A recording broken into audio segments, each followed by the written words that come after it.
Muy buenas noches a todos. Les doy la bienvenida a sería quinta clase de este curso de auxiliar en farmacia y visitador médico.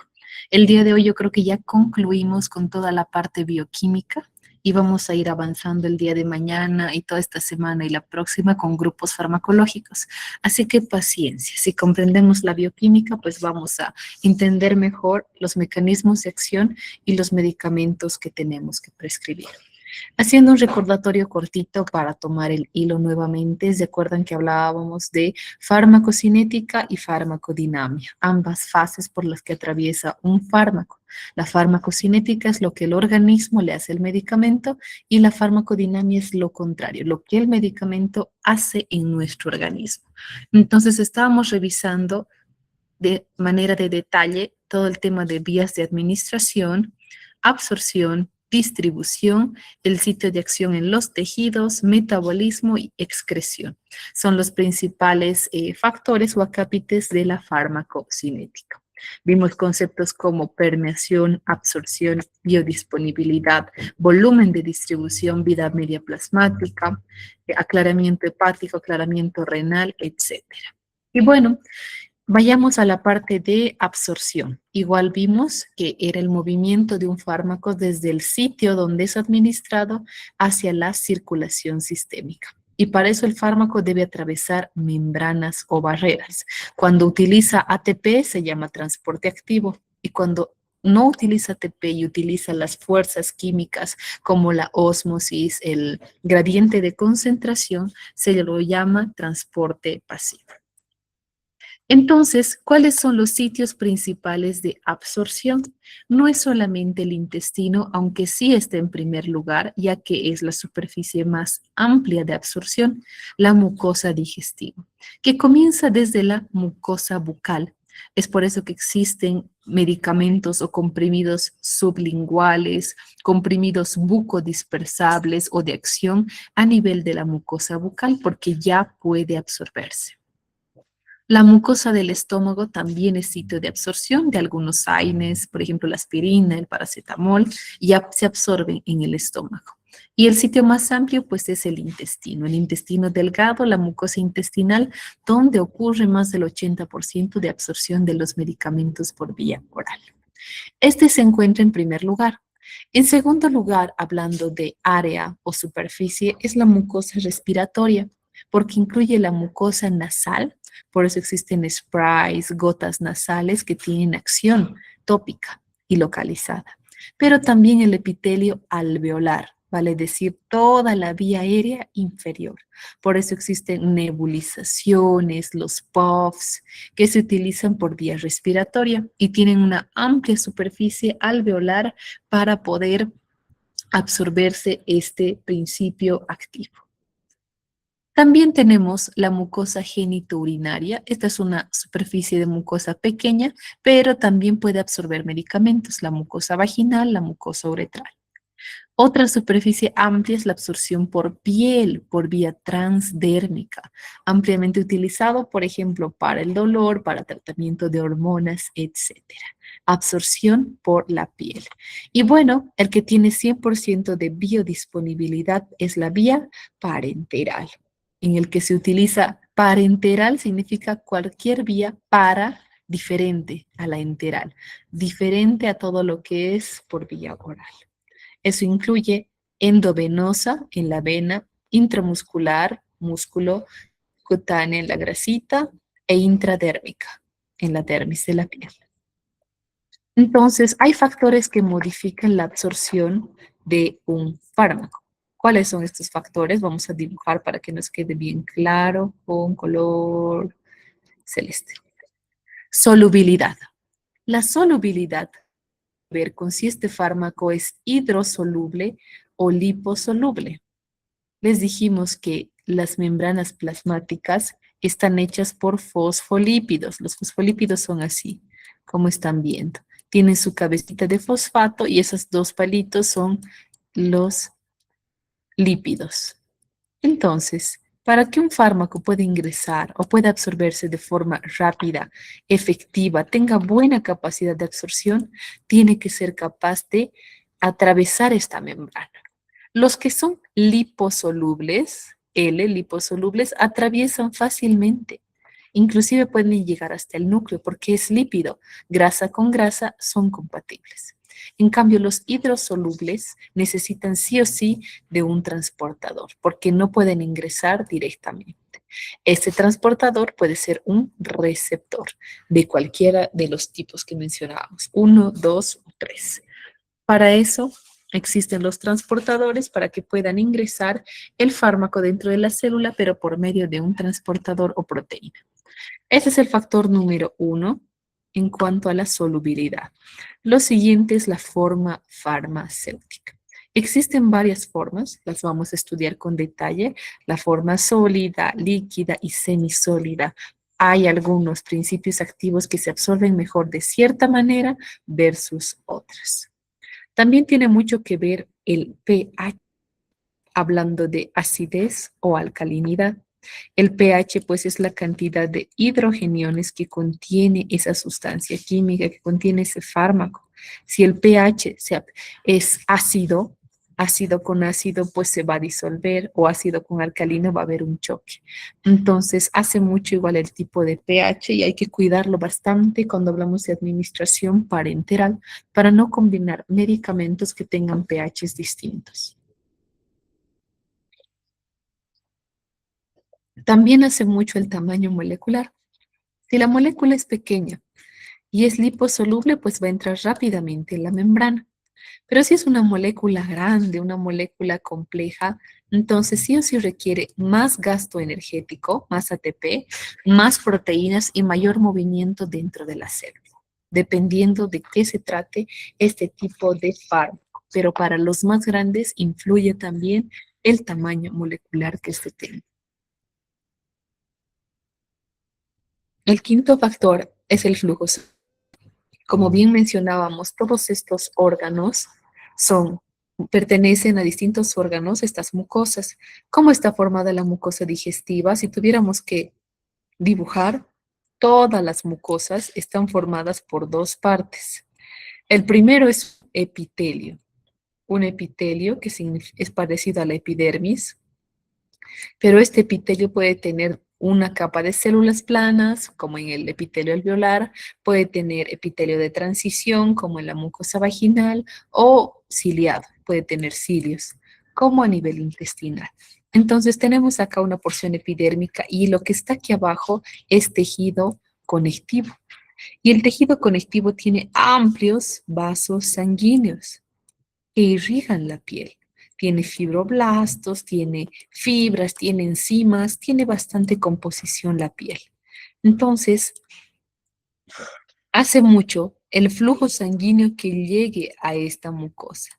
Si el flujo sanguíneo está normal, entonces el procesamiento va a ser normal. Pero si baja el flujo sanguíneo a nivel digestivo, respiratorio, urinario, por la piel, entonces sí se va a ver afectado la capacidad de absorción de esa mucosa. También el área de superficie, como mencionábamos, entre más superficie mejor. Por eso la mucosa intestinal es la preferida. Y también hace mucho el sistema gastrointestinal, porque hay fármacos que se absorben mejor a cierto pH gástrico. Algunos son mejor en pH alcalino, otros en pH ácido, algunos que se absorben mejor con jugos digestivos o que se alteran con jugos digestivos. Hay personas que tienen deficiencia de enzimas y también afecta este tipo de cambio. Entonces, una vez que se absorbe, todos estos factores logran hacer que, supongamos que lo administramos intramuscular, un pinchazo en la nalga y ya se ha absorbido a la sangre. ¿Qué pasa con ese medicamento que ha entrado en la sangre? Tiene que distribuirse o transportarse. ¿Ok? Acá vemos una imagen. Tenemos el fármaco, voy a cambiar a puntero. Tenemos un fármaco. Desde el sitio de administración, tiene que llegar por medio del flujo sanguíneo a todo el organismo. Primer lugar donde va a llegar, corazón. Una vez que en el corazón recorre todas sus 4 cámaras, es bombeado hacia todo el sistema y organismo de nuestro cuerpo. Entonces, ¿cuáles son los órganos con mayor flujo sanguíneo? Obviamente los vitales, como el corazón, el cerebro y el riñón. Y hay lugares que tienen menor cantidad o menor flujo sanguíneo, como por ejemplo la piel, los músculos y el tejido adiposo. Entonces podríamos definir la distribución como ese movimiento desde la circulación hacia los tejidos o hacia el líquido intersticial según esas propiedades que tenga el fármaco. ¿Qué propiedades o factores modifican? Pues uno, el gasto cardíaco.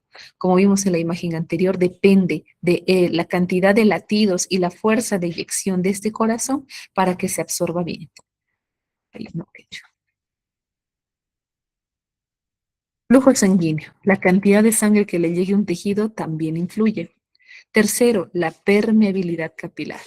Permeabilidad capilar se refiere a cuán cerradas o abiertas estén las uniones endoteliales. Vamos a dibujar nuevamente para que puedan comprender. Entonces, tenemos un capilar sanguíneo que se ve de esta manera. Supongamos que nos hemos pinchado, nos hemos cortado con una hoja sin querer en nuestro dedo gordo y nos está doliendo mucho, estamos tomando un ibuprofeno. Para que llegue el ibuprofeno a ese dedo doloroso, tiene que atravesar, una vez que está en la sangre, está circulando feliz, tiene que lograr entrar hacia ese tejido que está inflamado. Este tejido está dolorido, está inflamado y tiene que llegar a esa zona. Y bueno, la modalidad por la que va a salir es por permeabilidad capilar. Tenemos acá células que parecen cerámicas, se llama endotelio. Esto normalmente está sellado, unido, bien adherido. Pero cuando hay un proceso inflamatorio, aquí se desata una guerra y se liberan muchas citocinas inflamatorias, que son como alertas o alarmas que hacen que estas uniones se separen o se abran. ¿Para qué? Para que puedan entrar las células inmunológicas, pueden entrar los medicamentos, los anticuerpos y combatir pues esta región con inflamación. Así que también depende otro factor de distribución, es la permeabilidad capilar que existe en los tejidos. El volumen de tejido también y el transporte. Si el transporte nos referimos a si se une o no se une a proteínas el fármaco. Modificadores tenemos el tamaño del órgano, el flujo sanguíneo, unión a proteínas, la solubilidad y el volumen de distribución.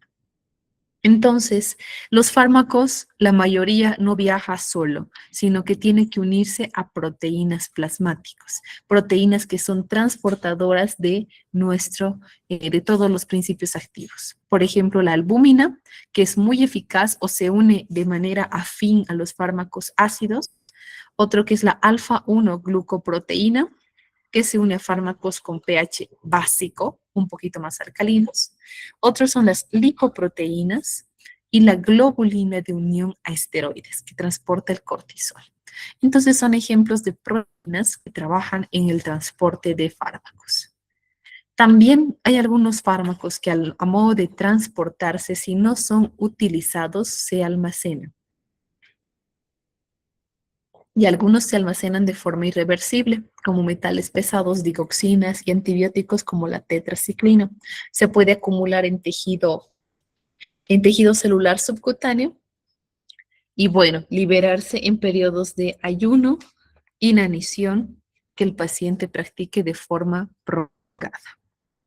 Entonces tenemos que cuando el fármaco está inactivo, cuando está enteramente unido a su proteína. Si está unido con enlaces covalentes, enlaces fuertes, pues este fármaco no va a poder llegar a su receptor. Así que está inactivo. Y el fármaco se vuelve activo cuando es libre en el plasma o cuando es liberado hacia los tejidos, hacia ese sitio de acción con su receptor. Fármaco inactivo unido a proteína, activo cuando está libre en el plasma.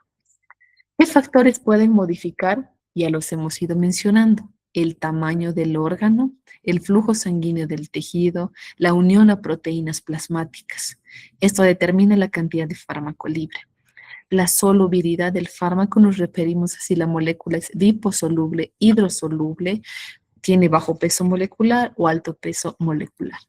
También el volumen de distribución, que es básicamente el parámetro que te indica cuánto de distribución hay en los tejidos versus concentración plasmáticas. Entonces nos ayuda a reflejar el equilibrio de la distribución de un fármaco. Cuánto hay en sangre y cuánto ha llegado al sitio de acción, al tejido. Ese es el paso número 2 de la absorción, 2 y 3, porque el 3 es transporte. Por eso aquí el 4 lo tenemos al metabolismo. Una vez que miren, en la distribución, ¿dónde está aquí? En la distribución, este fármaco ya se ha absorbido, ya ha viajado, se ha transportado y ¡boom! Se ha logrado liberar. Una vez que se libera en el líquido intersticial, líquido extracelular dentro de la célula o unirse a los receptores de superficie. Y ahí comienza todos los pasos que ya han aprendido sobre farmacodinámica.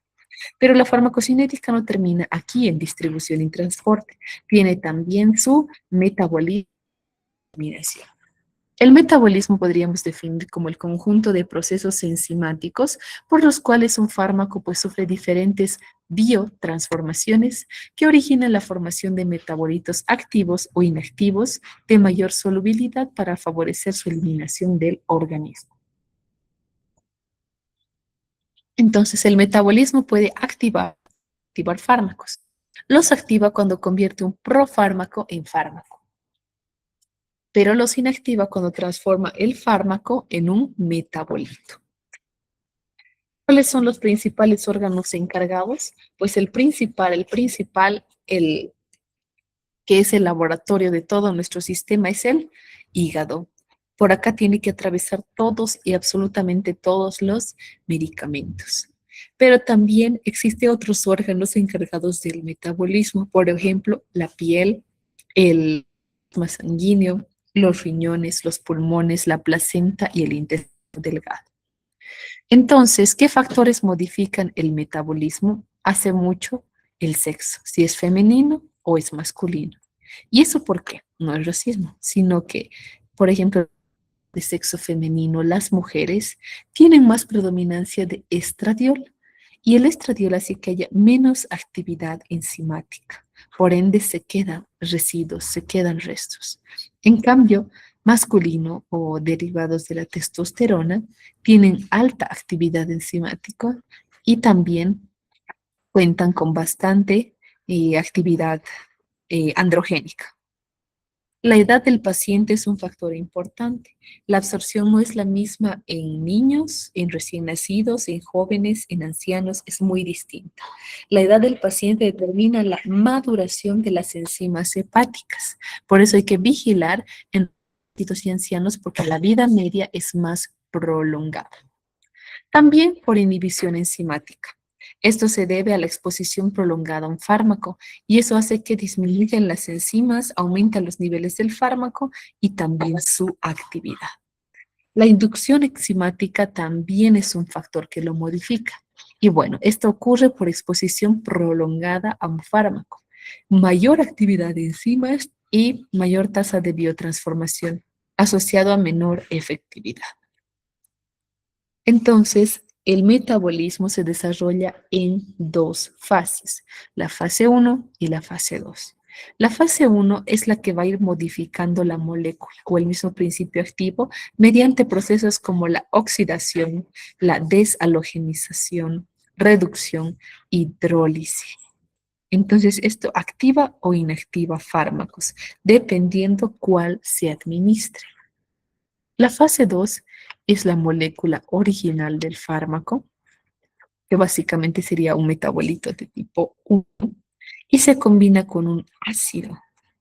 Y esto produce una forma hidrosoluble que se puede excretar fácilmente, aunque antes se puede hacer análisis en sangre para que lo revisen. Fármacos.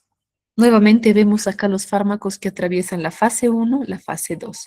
Como ya les iba mencionando, ¿qué procesos activan en la fase 1? Oxidación, utilizando enzimas oxidasas, reductasas, hidrolasas y desaminasas. Existen todas esas enzimas que le van quitando y destruyendo de a poco la estructura molecular de ese fármaco. Y bueno, si pasa a la fase 2, ahí se utiliza otro tipo de métodos que es conjugar. Se conjuga este fármaco con otros más grandes para poder eliminar. Por ejemplo, tenemos procesos de la conjugación, metilación, suprimir o activar y los sitios activos de la transcripción genética, la glucoronidación, aminoácidos, acetilación, etcétera. Entonces vemos de aquí de la aspirina cómo va pasando el metabolismo ácido acetilsalicílico y luego amoxicilina con ácido glucurónico. Ese es el paso número 4, el metabolismo. Si a alguien le surge alguna duda en el camino, no duden en escribirlo o en mandar sus preguntitas al chat. Si estoy yendo muy rápido, igual me avisa. Pero me gustaría acabar toda la parte bioquímica el día de hoy. El paso 5 es la eliminación. La eliminación no es solamente excretarlo, incluye dos pasos, el mismo metabolismo y la excreción. Así que podríamos definirlo como el conjunto de procesos por el cual se elimina un fármaco, pero también sus metabolitos del organismo, cuando estos ya no ejercen un efecto útil en el organismo y se realiza mediante el metabolismo y la excreción del fármaco. El principal órgano encargado de eliminar los fármacos son los riñones. Es por eso que hay que cuidarlos tanto de la automedicación, la administración en dosis incorrectas o de fármacos nefrotóxicos, ya que ellos son los principales encargados de la eliminación y excreción de estas sustancias químicas. Pero además de la eliminación renal, tenemos eliminación biliar. Se puede eliminar por vía biliar. Este sale en la forma de estercobilina en las heces. También el epitelio alveolar en los pulmones puede eliminar algunos fármacos. Las lágrimas, la leche materna, la saliva y el sudor sí pueden eliminar ciertos fármacos. Pero el principal es el riñón. El riñón es el principal, el encargado, el que hay que cuidarlo. Y lo realiza mediante tres principios, que es la filtración, reabsorción y secreción. Para que comprenda mejor, vamos a revisar estas imágenes.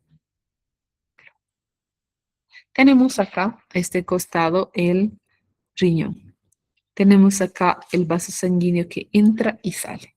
Ese es el capilar sanguíneo. Aquí se ve de la misma manera en rojito. La arteria renal, arterias segmentarias, arterias, arterias, arterias. ¿Cómo se van ramificando, sería la palabra? Se van ramificando las arterias y forman un enmarañado de capilares que da vueltas y vueltas y luego sale. Esto se llama capilar. Un capilar enrollado que más el epitelio del mismo riñón forma la cápsula de Bowman. La cápsula de Bowman ayuda a verificar y a saber cuánto de cantidad tiene exactamente este capilar glomerular. Entonces acá tenemos el epitelio más la cápsula que va a permitir filtrar. Por acá es donde empiezan a salir los principios activos y de esta manera por los túbulos, por todo lo que es amarillito, se va a ir filtrando, reabsorbiendo o secretando las moléculas hasta que terminen en los conductos colectores. El conducto colector luego se forma en uréter y bueno, los uréteres son los que llegan hacia la vejiga para que se pueda eliminar por vía urinaria. Entonces, no olvidar estos tres principios, que es la filtración, cómo sale la molécula hacia dentro de esos túbulos renales. Reabsorción es rescatar lo que aún sirve, esas moléculas importantes. Y secreción es nuevamente eliminar un tipo de fármaco, pero de forma activa, mediante el gasto de ATP. En cambio, la filtración no incluye gasto de energía. La secreción sí. Entonces, aquí un pequeño resumen de lo que hemos estado hablando. Algunos lo conocen como la mnemotecnia LATME, cuando L de liberación del fármaco, A de absorción, como entra desde el sitio de administración hacia la circulación sanguínea, D de distribución, ¿Hacia dónde se dirige este fármaco? ¿Dónde está su tejido diana? ¿Cuál es su receptor principal? ¿Y qué transportadores usa para poder llegar? M de metabolismo, hablando de cómo se transforma, cómo se metaboliza el hígado y aprendimos que es en fase uno y fase 2, utilizando diferentes procesos enzimáticos. Y bueno, el último paso es la eliminación, que ocurre por el hígado, formando metabolitos inactivos o por la formación intestinal, solamente lo que son residuos y metabolitos tóxicos que se eliminan por vía biliar. Entonces, ese es el resumen. Es importante algo que no al principio, que son los tipos de vía de administración, porque según dónde se administra, se libera el fármaco. Según dónde se administre, pues se va a absorber más, menos, o quizá va a ser de absorción y liberación prolongada. Vamos a ver. Los principales, la principal vía de administración es la vía oral. Esa es la principal. La ventaja de la vía oral es que es bastante fácil, es cómodo y es económico para el paciente. La característica es que la absorción de la vía oral es variable. Puede ser nunca la totalidad, casi siempre del 50% para arriba o para abajo. Además que tiene un efecto retrasado. Hay que esperar a que el fármaco que tomamos por vía oral haga efecto. Porque si el paciente se toma un medicamento que le recetamos e inmediatamente se siente bien, es porque el dolor era psicológico o le dimos un comprimido sublingual. Así que, ojo, la vía oral tiene absorción variable, efecto un poquito retardado y la mayoría de uso en medicamentos comunes. Hablando de la vía oral, también tenemos la vía sublingual, que se absorbe en la mucosa bucal, colocando debajo de la lengua, no tragando. El paciente muchas veces comprimidos sublinguales los consume como si fueran unos dulces, o los tragan o los mastica. Sin embargo, solo es dejar que se absorba bajo la lengua. La ventaja es que la absorción sublingual es más rápida y evita el metabolismo hepático o el efecto primer paso, ya que entra a la mucosa bucal y de inmediato ya se encuentra en la circulación sanguínea, llega al corazón y del corazón se distribuye hacia todo el organismo. Bueno, algunas desventajas es que es limitado solo a algunos fármacos que sean liposolubles. Si el fármaco es hidrosoluble o prefiere el agua, entonces no se va a absorber bien en esta modalidad. Algunos ejemplos es la nitroglicerina sublingual, benzodiazepina. También hablando de bastante grandes, en la inhalación a tracto respiratorio.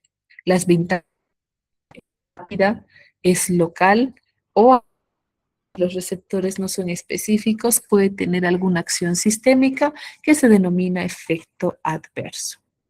Requiere una técnica adecuada y las dosis pues pueden variar según la edad, según la gravedad de este paciente. Más adelante, broncodilatadores y corticoides para que pueda mejorar. Tenemos otro tipo de vías también, no tan utilizadas, pero también vale la pena conocerlas, como la vía intraósea, intraarticular, intraperitoneal e intratecal. Resumido, la vía intraósea es aquella en la que se utiliza como punto de acceso la médula ósea para realizar una infusión de líquido de forma rápida. La ventaja de esta es que su acceso es rápido en emergencias, en pacientes, por ejemplo, que han sufrido algún tipo de shock hipovolémico, shock distributivo, en el que no tienen venas, para nada se notan las venas. Una maniobra de salvataje rápido sería utilizar la vía intraósea, localizada a 2 centímetros por debajo y medial de la tibia, en la pierna del paciente. El uso es temporal, solamente es para el rescate del paciente y bueno, hay dolor si en caso la persona aún está despierta. Los principales usos son en urgencias, en reanimación, emergencias. También tenemos la vía de administración intraarticular, en el que se inyecta directamente en una articulación, por ejemplo, que tenga artrosis, artritis, se puede eh, aplicar medicamentos como corticoides, anestésicos, antiinflamatorios directamente en la articulación. La acción pues va a ser local, evitando acciones o efectos adversos sistémicos. Las desventajas es que la técnica es invasiva y hay riesgo de infección. Pero si se trata de forma adecuada y se mantiene todos los principios de asepsia y antisepsia, no pasa nada. Eso en la vía intraarticular. Otra vía que contamos es la vía intraperitoneal. La vía intraperitoneal consiste en la infusión dentro de la cavidad peritoneal. La absorción, pues, es sistémica, utilizando terapias especializadas. En cambio, algunas contraindicaciones sería el riesgo, y peritonitis, la técnica compleja. Los principales usos para diálisis peritoneal, quimioterapia. La vía intratecal, poco usada, más por especialidad, en el que se inyecta un medicamento en espacio subaracnoideo. Esto te brinda un acceso directo al sistema nervioso central. Así que algunas desventajas es que la técnica es especializada y existe algunos riesgos de neurólogos. Continuando con vías de administración, nos faltan las más frecuentes, que es la vía intravenosa, periférica, central, intramuscular, subcutánea e intradérmica. Las siglas que ven acá son oficiales: intravenosa IB, intravenosa central igual IB o EB, intramuscular es AR, subcutánea SC, intradérmica una I y una D. Entonces, ese tipo de abreviaturas no han cambiado y se mantienen. La vía intravenosa periférica o la famosa canalización de vía, pues consiste en la administración directa en las venas superficiales, puede ser en la manita o en la muñeca, en el brazo del paciente, donde se note más. Las ventajas de la vía endovenosa es que el inicio es más rápido y hay control de la dosis exacta. Algunas desventajas, pues sobre todo innatas del paciente, que es las venas sean delgaditas, venas frágiles o venas que ya hayan sufrido múltiples intentos de inyectables. Hay riesgo de flebitis, que se infecte también la herida. Usos comunes de la vía endovenosa, pues sagrado en emergencias, en fluidos para administración de antibióticos, etc. También existe la vía intravenosa central, que consiste en colocar un catéter en las venas del brazo. Entonces, las ventajas son un acceso prolongado, forma de irritante. Las desventajas es que es un procedimiento invasivo con mucho riesgo de complicaciones si no se sabe la técnica, y es mucho mejor si es guiada por ecografía, porque muchos realizan la canalización de un catéter central bajo guía ecográfica. Usos comunes para quimioterapia, nutrición, parenteral, para fármacos vesicantes de la misma manera. Eso en cuanto a la vía endovenosa, también contamos con la vía intramuscular. Consiste en la inyección en el músculo estriado. Puede ser glúteo, puede ser el vasto lateral del cuádriceps o también el deltoides, aunque el deltoides duele más. La vía intramuscular, las ventajas es que la absorción es más lenta que la endovenosa y eso le permite que sea prolongado y permite un volumen moderado. Las desventajas es el dolorcito y el riesgo de lesión nerviosa o vascular, que siempre verificamos pinchando en el lugar correcto.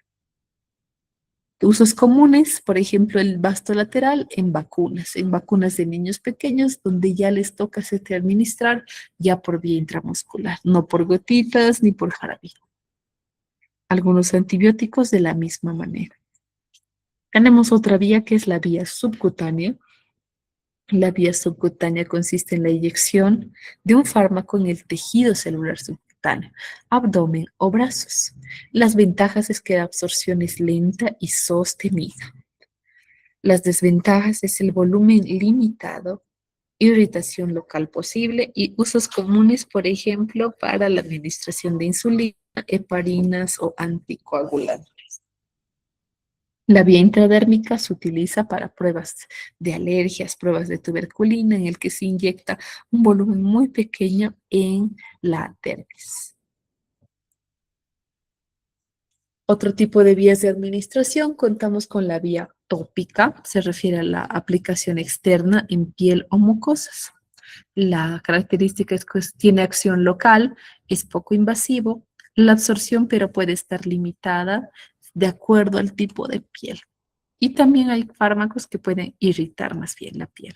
El uso más común de la vía tópica es usar cremas hidratantes, ungüentos, algunos geles, serums antiinflamatorios.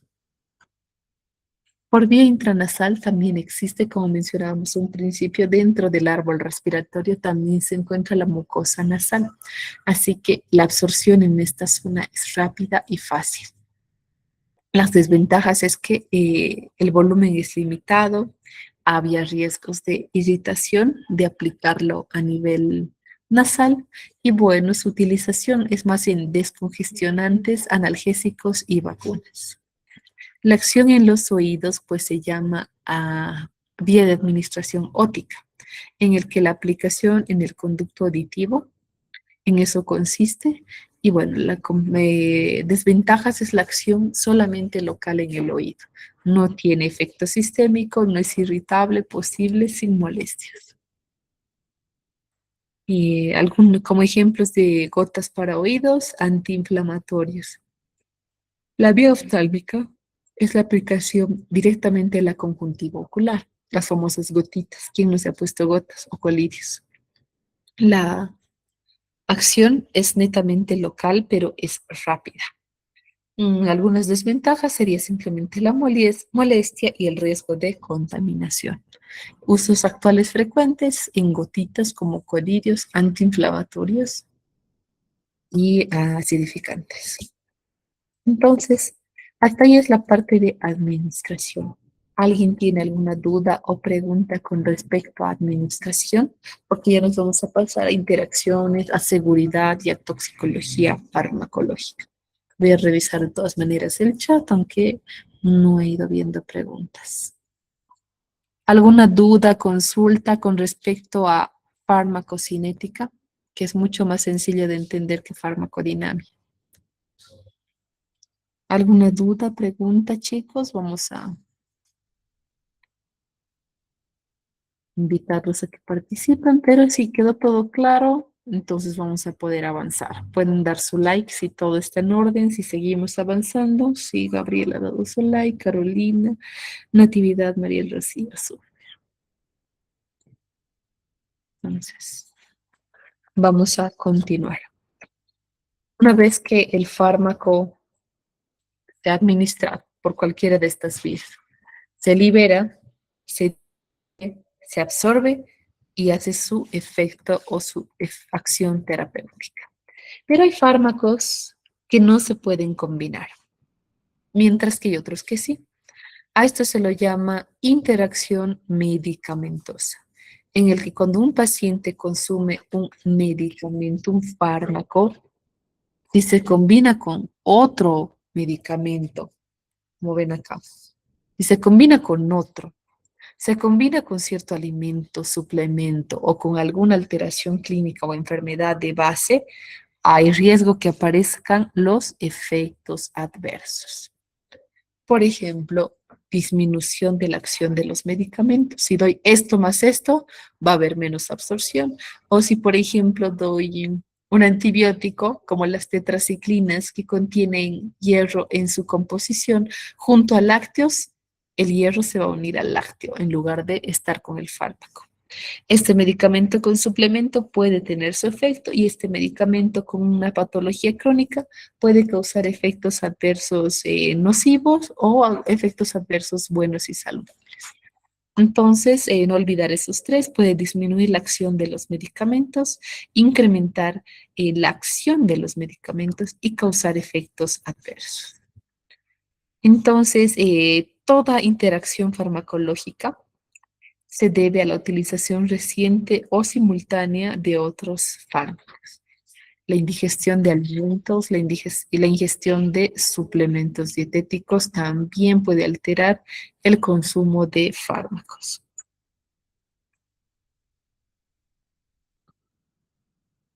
Entonces, en interacciones farmacológicas también podríamos definir como la modificación bioquímica que sufre un medicamento cuando se administra con la presencia de otro tipo de fármaco. Cuando chocan dos principios activos, cuando chocan dos principios activos, entonces puede modificarse la molécula, puede activarse, inactivarse o juntos hacer sinergia. Entonces, existen tipos de interacciones farmacológicas, según lo que hemos ido estudiando. Interacciones de tipo farmacocinética, farmacodinamia y farmacéutica. Eso es súper importante aprender a clasificarlo y diferenciarlo. Farmacocinética, pues son aquellos medicamentos que si administro juntos, me afectan la absorción de uno, me afecta la distribución, me afecta el metabolismo o eliminación. Ojo, las interacciones farmacológicas, farmacodinámicas, afectan el efecto del fármaco. Porque si doy menos dosis, menos cantidad, obviamente el efecto va a ser mucho menor. Y algunas interacciones farmacéuticas es que haya incompatibilidad física o química de alguna presencia de principio activo administrado por vía oral o por vía intramuscular o por vía endovenosa. Entonces, las interacciones farmacológicas lo que hacen, número uno, es aumentar el efecto terapéutico. O pueden disminuir, hacer lo contrario, causar un antagonismo, o puede generar toxicidad. Y ahí la importancia de entender este tema de interacciones farmacológicas.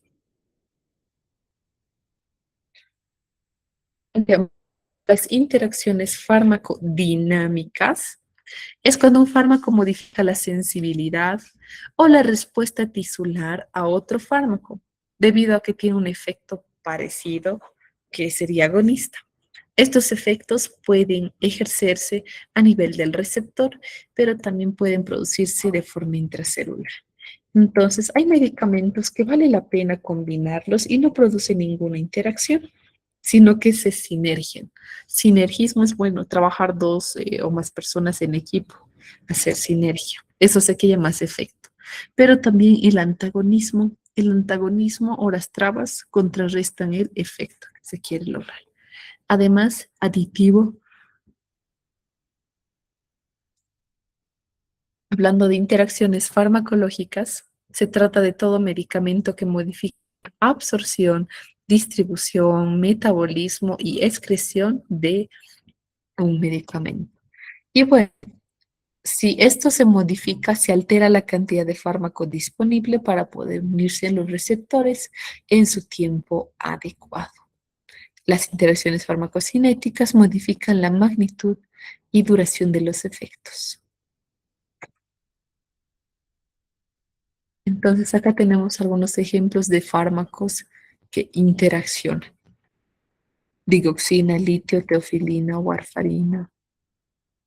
Estos, por ejemplo, inducen una elevación de las enzimas hepáticas o transaminasas. Tenemos otro tipo de ejemplos de interacciones farmacológicas, por ejemplo, que inhiben algunas enzimas hepáticas del metabolismo. Tenemos a los antivirales, alguno que otro antibiótico, fluconazol, fluoxetina, paroxetina, que son medicamentos ya controlados.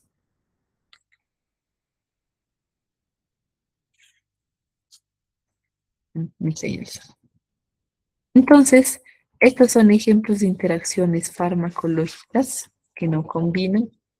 Entonces, las interacciones farmacéuticas que no dependen de la farmacocinética o de la farmacodinamia son aquellas que ocurren fuera del organismo.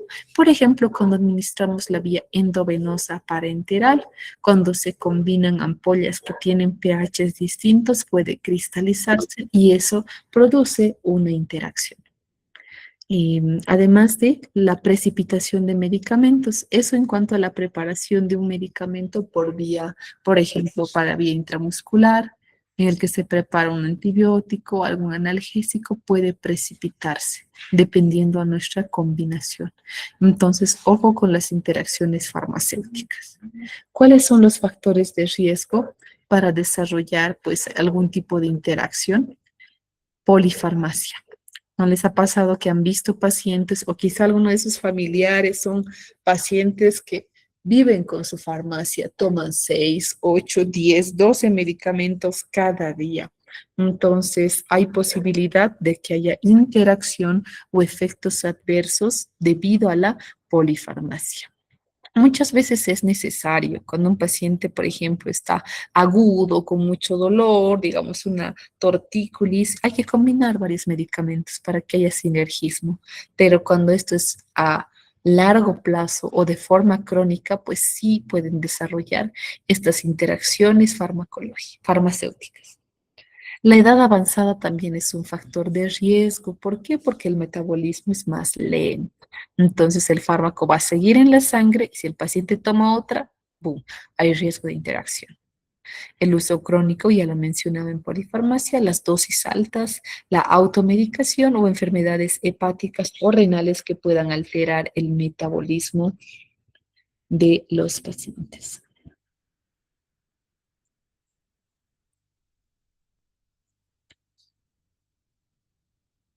Algunas interacciones frecuentes, por ejemplo, que no se deben combinar, como ejemplo, es un AINE, un paracetamol, un ketoprofeno, más anticoagulante. Si el paciente es anticoagulado, por ejemplo, con warfarina o con los que actúan en el factor 10 de la coagulación, como el rivaroxaban, entonces si se combina con un AINE que tiene acción antiagregante plaquetaria, el resultado va a ser mayor riesgo de sangrado. O pacientitos que toman antibióticos y bueno, estaban tomando a largo plazo anticonceptivos. Estos dos van a interactuar y el resultado es menor eficacia de un anticonceptivo y bueno, una sorpresa, ¿no? Puede haber un embarazo no planificado debido a disminución de la eficacia.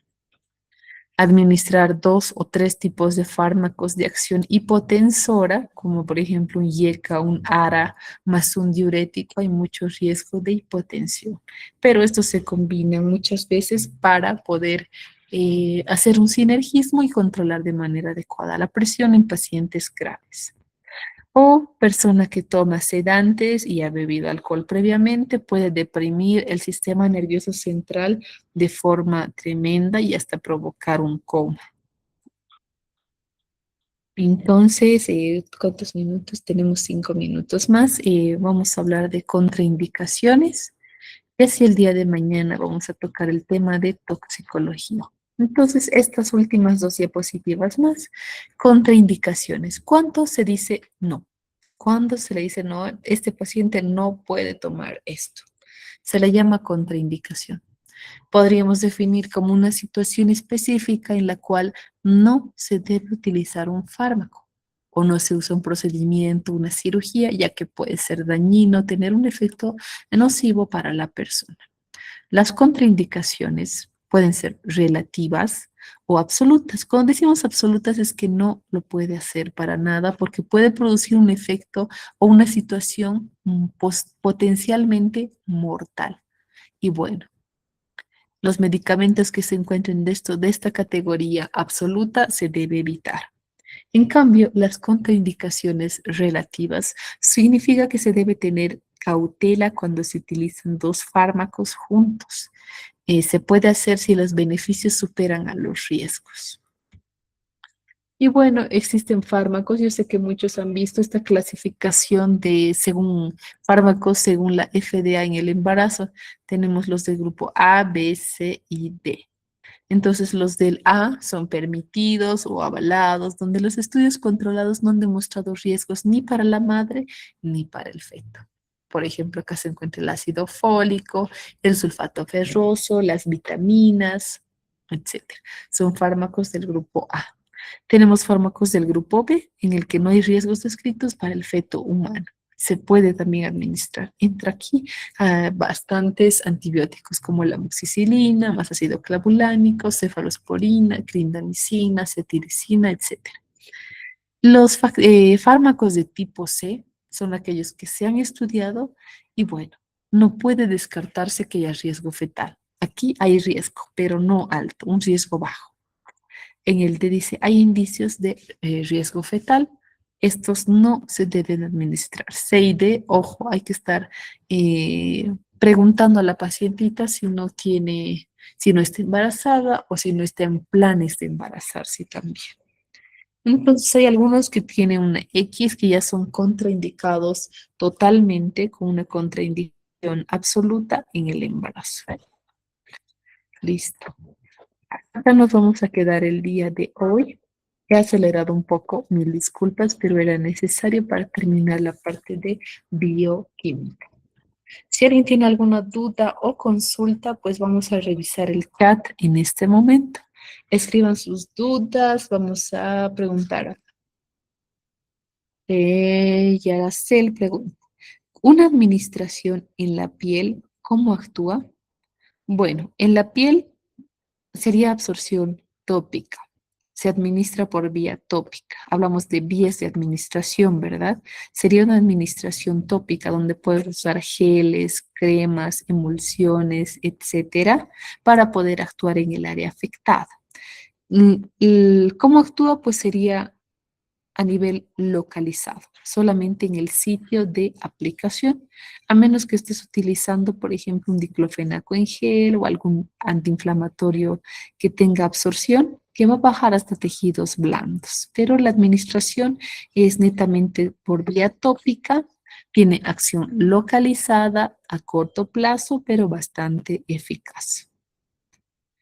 Natividad Coronado dice, podemos decirles multidrogos. Sí, eso es en caso cuando hablábamos de interacciones, ¿verdad? Hay interacciones, ¿dónde está? Acá, polifarmacia. Pacientes que toman muchísimos medicamentos, sus 12, 10 medicamentos y a veces se resfrían y están tomando 3, 4 más. En ellos hay bastante riesgo de que ocurran interacciones farmacológicas. Paula dice, ¿la administración subcutánea puede causar necrosis? Es que hay ciertos medicamentos, ciertos fármacos que se administran por vía subcutánea. Son contados, son muy pocos, justamente porque el tejido celular subcutáneo es sensible, es altamente vascularizado.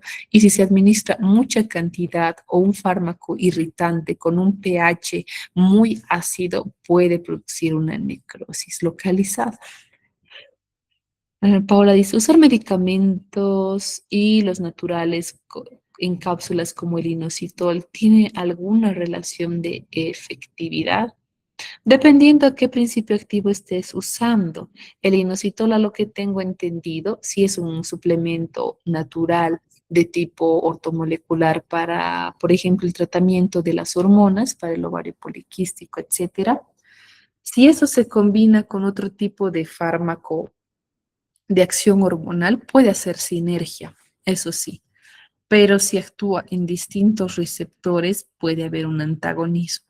Entonces tendrías que leer el medicamento que estás tomando, supongamos, ¿no? Ketoprofeno, con qué hace interacción y verificar que no esté la palabra inositol a la misma o en distintos lugares o sitio de acción.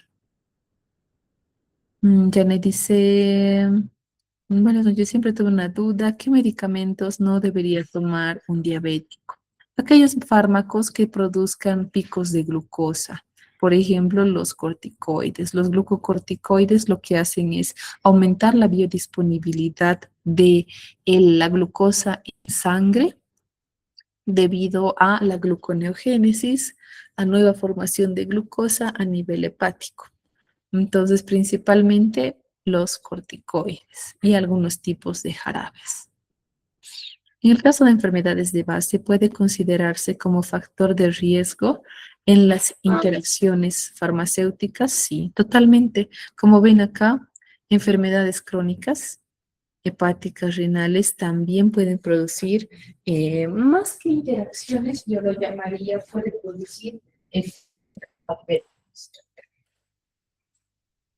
Pacientes con enfermedades crónicas, como la diabetes, que preguntas, o el asma, pueden producir efectos adversos, más que interacciones. Interacciones es cuando comparamos o combinamos dos medicamentos, como los que estábamos viendo acá.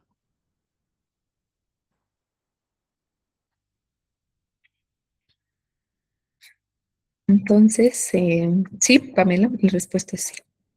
Paula dice, los pacientes diabéticos que son dependientes de la insulina se inyectan por cutánea. ¿No se llega a provocar necrosis? La insulina se administra en dosis pequeñas, 5, 10, 15, 20, 30 unidades internacionales. Mientras no nos excedamos de 1 ml, todo está bien en la administración subcutánea. No, esos pacientitos que dependen de la insulina no producen necrosis, obviamente alguna vez un hematoma, ¿verdad? Porque sabemos que el tejido subcutáneo está altamente vascularizado, tiene muchos vasos sanguíneos pequeños y obviamente en alguna inyección puede haber un hematoma, pero necrosis como tal no. ¿Por qué? Porque se da pequeñas dosis. La clave para evitar algún riesgo en administración subcutánea es la dosis, la cantidad del fármaco que se administra. Lo mismo por vía, por ejemplo, intramuscular. A nivel glúteo no puedo inyectar 10 ml en un solo glúteo, ¿verdad? La literatura dice 5 o 6, que no debería pasarme.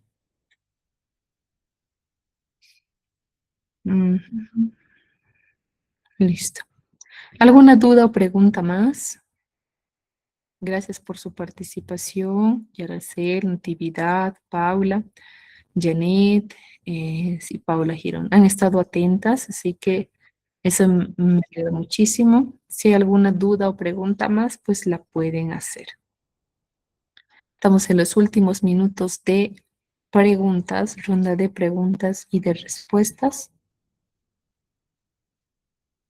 Bueno, creo que ya no. Con esto ya podemos cerrar esta parte de bioquímica.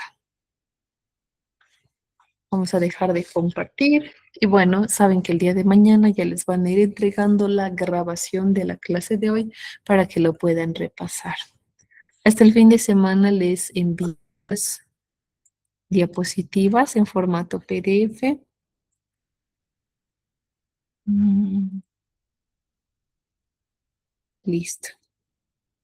Bueno, que tengan un buen descanso todos. Continúen estudiando. Y sería muy lindo que después de terminar todo esto que era administración, farmacocinética, farmacodinámica, interacciones, agarren cualquier medicamento que esté en su casa. Busquen una cajita, abran el medicamento y empiecen a leer su papelito que nadie lee, ¿verdad? Que está dentro, su ficha técnica. Léanlo porque ya van a ir comprendiendo más términos y más conceptos cuando diga vida media, biodisponibilidad, contraindicación, interacción, ya vas a poder entender de forma más adecuada a qué se refieren esos conceptos. Así que como tarea les dejo eso, busquen 2, 3 medicamentos que tengan en casa, que estén en caja, aunque sea un jarabe, les sirve y lean ese prospecto que se encuentra dentro de la cajita para que vayan comprendiendo mucho mejor. ¿Listo? Así que buenas noches a todos, tengan buen descanso hasta el día de mañana. Nos escuchamos mañana.